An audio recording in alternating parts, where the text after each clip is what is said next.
الصلاة والسلام على حبيبنا محمد وعلى آله وصحبه أجمعين. لا فتنة كان يا آخر زمان قشتينة بابك كباسي فتنة كان أكاد كشونين وكشوي تاريقوان وخلق تيايا بروج مسلمان بي بشو كافر بي بشو مسلمان بي بروج كافر بي توا ودينكي أفروشيو أو دسي بدينكي وقرتوا وكو أو دستي قرت بي ببشكويا كوا فرمدية كما نسي كوري مالكي جرته وفرمي قال رسول الله صلى الله عليه وسلم تكون بين يدي الساعة فتن كقطع الليل المظلم يصبح الرجل فيها مؤمنا ويمسي كافرا ويمسي مؤمنا ويصبح كافرا يبيع أقوام دينهم بعرض من الدنيا. رواه الترمذي. حديث إمام الترمذي جراية صحيحة أنس كوري مالك فرمي بغمر إخوة صلى الله عليه وسلم فرمي بين يدي الساعة يعني بيش هاتني قيامة عرب عادة كالب بين يدي يعني أو بابتي كلا بين يدي دايناوا أو أبيت ببيشكيب أو تريان يعني بيشكي كاني هاتني قيامات بودس بيا كان بشي بفتنة فتنة لدرسكاني بيشوا تعرف ما كركتشيا بلام ليرا مواصفاتك فتنة كمان بيالي كالي كقطع الليل المظلم وكو شو وشوكش مانغشو نبي شو مانغشو بي إنسان رأي بيني باشترا اتواني حقنا وبني بلام اگر بيتو مانغشوكش تيانا بي واستيرش باسمانو نبي ياخد هوريكي تشربري استيركاني قرت بي او وقت زور تاريك ترى بي إنسان بي زور بوريعية و حقنا وبني تيايا جالير كالك كقطع الليل المظلم فتنة كان بوشيون او مواصفات يعني تاريكي فتنة كان او اندت شرا انسان ناتواني ببي وريابون ببي اقع لخوبون ببي ناسيني ريقا كان ريبكا بون منيسة ولا مالكي خوتا ككاربا بري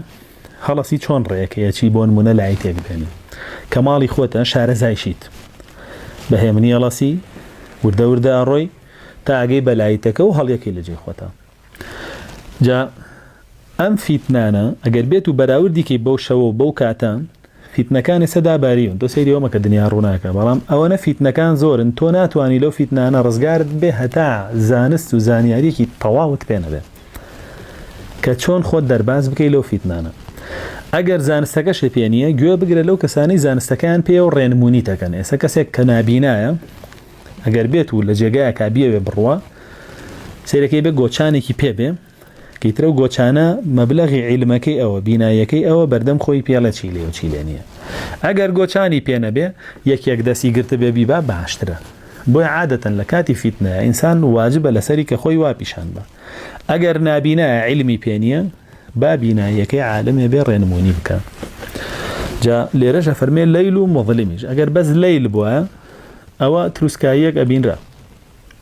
مانغا استيركان هن بلام كوتي مظلم يعني مانغا استيركان يشبونيان نيه باش انا فرمي او تاريكايانا ولا انسان كان شي ليده فرمي يصبح الرجل لير الرجل هنا بو رجل هنا ولا بري رجل اصغر طبعا اسا بياوك هرچی بکاو بورشونه براج نکه به دوای که اگر بیتی شو جنکه هرچی بکاو بورشونه برا پیاو که ابي دوای که او وقتا پیاو شنه او جنه پیاو عکس بوتو جابو ليره فرمي او رجلتي اياتيه اعتيادي بروج مسلمان ايش كي شي كينيه بلام كشودا كافر به يعني بشو مسلمان ايش كي شي يعني بلام كروج كاتوا روج بكافري اكاتوا بولا بدوي ام تاريخي او شيء يعني لو فتنانه جهلكيتي انسان كجاهل بني زاني كفر شيء وايمان شيء يتر او شو تاريخكي او كفتنه كي جهاته بيشوا لبرو يديسان جاهله بيتيكه نازاني كفر شيء ارواته بري كفره نازاني ايمان شيء جاري واهيا لبري ايمان درچه او حاليتي بو شو كافره بروج مسلمانه بروج كافره بشو مسلمانه بيتو او حالكيتي لبروي نزانه بكفر ايمان نزانه باهل كفر باهل شرك نزانه بتوحيد نزانه شرك بو سيركي بأساني للتوحيد ودرجة بو شرك ولا الشرك يتوبو توحيد وآقاشي لخوينية يعني ناتواني راوستاو جيجير بي لسر توحيدك بردوان بي